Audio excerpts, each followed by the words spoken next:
حضرت ابو ہریرہ رضی اللہ عنہ سے مروی ہے کہ اقرا بن حابس رضی اللہ عنہ نے حضور نبی اکرم صلی اللہ علیہ وآلہ وسلم کو حضرت امام حسین کو بوسہ دیتے ہوئے دیکھا تو عرض کیا میرے 10 بیٹے ہیں لیکن میں نے آج تک ان میں سے کسی کے ساتھ بھی ایسا پیار بھرا برتاؤ نہیں کیا۔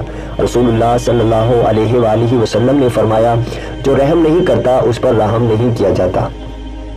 حضرت ابو سعید خدری رضی اللہ عنہ سے مروی ہے کہ حضور نبی اکرم صلی اللہ علیہ وآلہ وسلم نے فرمایا راستوں میں بیٹھنے سے بچتے رہنا۔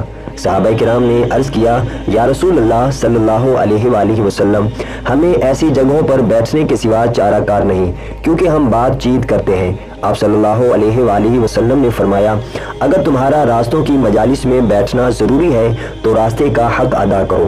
عرض کیا یا رسول اللہ صلی اللہ علیہ وآلہ وسلم راستے کا حق کیا ہے؟